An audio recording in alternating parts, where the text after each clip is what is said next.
Hello everyone, again welcome back to my channel in another video। चौली की जाली और मुक्तेश्वर घूमने के बाद अब हमें नीचे भीमताल की ओर जाना था और हमें पता चला कि भीमताल के पहले एक और गोलू देवता के जैसा ही मंदिर है जो घोड़ा खाल कहलाता है। अब हमें वहां जाना था, लेकिन रास्ते में ही हमें ये एप्पल गार्डन मिला, जहां हम लोग उतर के एप्पल गार्डन देख रहे थे। और हम लोगों ने देखा एप्पल गार्डन सच में हम लोग के लिए तो अनोखा ही था, क्योंकि इधर हमें एप्पल गार्डन नहीं मिलता है और ना अभी तो नहीं मिलने की ही उम्मीद है। और फिर बहुत ही अच्छा और यूनिक जगह लग रहा था। उधर पहाड़, इधर एप्पल गार्डन और ऊंचे ऊंचे पेड़, कभी बादल कभी धूप, और चारों तरफ एप्पल के पेड़ बहुत ही अच्छे लग रहे थे, लुभावने लग रहे थे। अब इतना अच्छा लग रहा था जैसे हम कहीं बहुत अलग और अनोखे जगह में आ गए हैं। और इस अनोखे जगह को देखते हुए अब हमें घोड़ा खाल की ओर जाना था। फ्रेंड्स, यहाँ स्नो व्यू पॉइंट भी एक जगह था। शायद वहाँ से हिमालय पर्वत की चोटी या वहाँ का बर्फ दिखता होगा, पता नहीं हमें। जैसा कि हम जानते हैं, उत्तराखंड को देवभूमि भी कहा जाता है। इस देवधरा के हर मोड़ पर आपको कोई ना कोई मंदिर दिख ही जाता है। ऐसे ही रास्तों से गुजरते हुए हमें अब गोलू देवता का दर्शन का इंतज़ार है। और जहाँ हम लोग अभी हैं वहाँ से बहुत ज़्यादा दूरी पर गोलू देवता का मंदिर नहीं है। अब हम लोग पहुँचने ही वाले हैं। रास्ते में चलते हुए यहाँ देखिए पहाड़ों से रिसते हुए पानी धीरे धीरे, जैसे लग रहा था ये विज्ञान को भी चैलेंज करता हो कि पता करो कहाँ से पानी आ रहा है। और अब हम लोग घोड़ा खाल पहुँच चुके हैं दोस्तों। यहाँ घोड़ा खाल लिखा हुआ है और इधर घोड़ा खाल मंदिर का इतिहास लिखा हुआ है। अब हम लोग गेट पर भी आ चुके हैं। यह मंदिर में ऊपर जाने का रास्ता है। यहाँ अब हम लोग ऊपर की चढ़ाई कर रहे हैं। लग तो रहा था कि बहुत सारी सीढ़ियाँ हैं और फिर भी हम लोग चढ़े जा रहे थे, लेकिन रास्ते में यहाँ मन्नत की चुन्नी, मन्नत के धागे बंधे हुए थे और हम लोग सीढ़ियों से चढ़ते हुए गोलू देवता के दर्शन को ऊपर जा रहे थे। मैं तो वर्षों से उनकी प्रसिद्धि और चर्चा सुन रखी थी, लेकिन कभी इनके दर्शन का सौभाग्य हो ही नहीं रहा था। लेकिन आज मुझे पहली बार देवभूमि पर कदम पड़ा तो जैसे ऐसा एहसास हुआ मानो खुद उन्होंने मुझे बुला लिया हो, और मैं खुद को रोक नहीं पाई।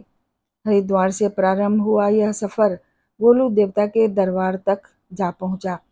पहले अल्मोड़ा का चितई गोलू देवता और अब उसके बाद घोड़ा खाल मेरा अगला पड़ाव था। मंदिर में टंगी घंटियाँ और हवा में फड़फड़ाते चिट्ठियाँ गोलू देवता के प्रति लोगों की अगाध श्रद्धा और आस्था को प्रदर्शित कर रहा था। चितई गोलू देवता के मंदिर में टंगी लाखों घंटियों और लाखों पत्रों को देखकर मुझे यकीन नहीं हो रहा था, क्योंकि जीवन में आज तक कभी ऐसे मंदिर के दर्शन का सौभाग्य प्राप्त नहीं हुआ था। स्थानीय लोगों से बातचीत के क्रम में ज्ञात हुआ कि ये सभी घंटियाँ उन लोगों के द्वारा मंदिर में चढ़ाई जाती हैं जिनकी इच्छाएं गोलू देवता की कृपा से पूरी हो चुकी है।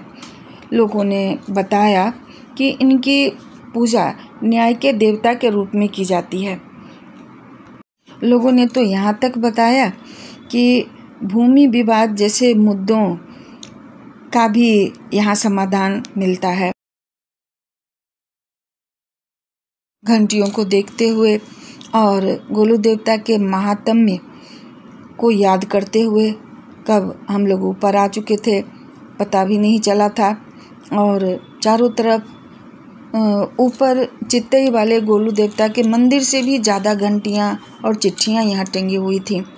वास्तव में आश्चर्यचकित करने वाला मंदिर था और हमने ऐसे मंदिर का तो दर्शन अपनी ज़िंदगी में कभी नहीं किया था, और भी मुझे आश्चर्य और आस्था की सीमा कितनी थी मैं नहीं बता सकती। मंदिर में ही घूमते और घंटियों को देखते विचार आ रहा था कि भगवान हैं या नहीं, जैसे प्रश्नों पर जो मंथन करते हैं उन्हें एक बार यहाँ जरूर भ्रमण करना चाहिए, शायद इसका समाधान उन्हें मिल जाए। यह मंदिर नैनीताल से 15 किलोमीटर और भवाली से 3 किलोमीटर की दूरी पर है। इस जगह केंद्रीय विद्यालय भी है। यह जगह शिवालिक पर्वतमाला की गोद में बसा है।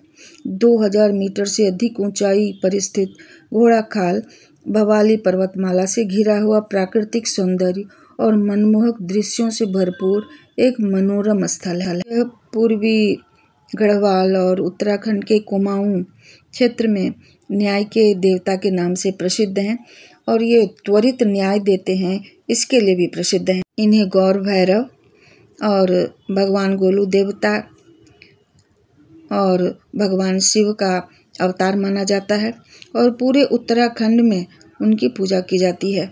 कुमाऊं में गोलू देवता के कई मंदिर हैं, और सबसे लोकप्रिय चितई और घोड़ाखाल में ही है। कहा जाता है कि न्याय में देरी न्याय से वंचित करने के समान है। यह एक कानूनी कहावत है।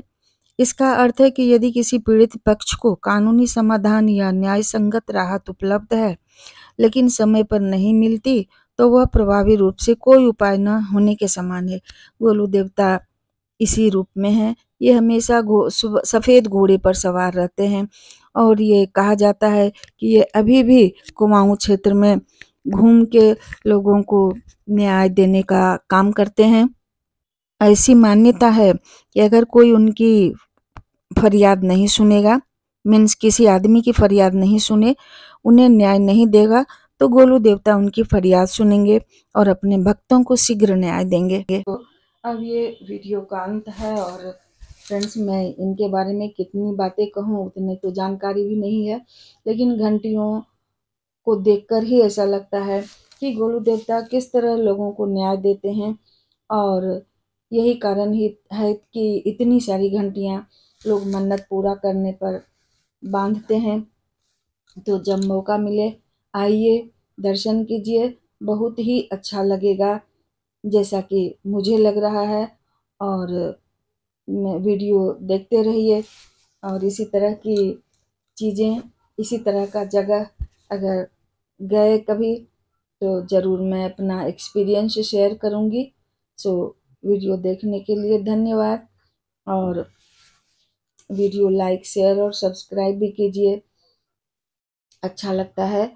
और क्या कहा जाए, सो थैंक यू ऑल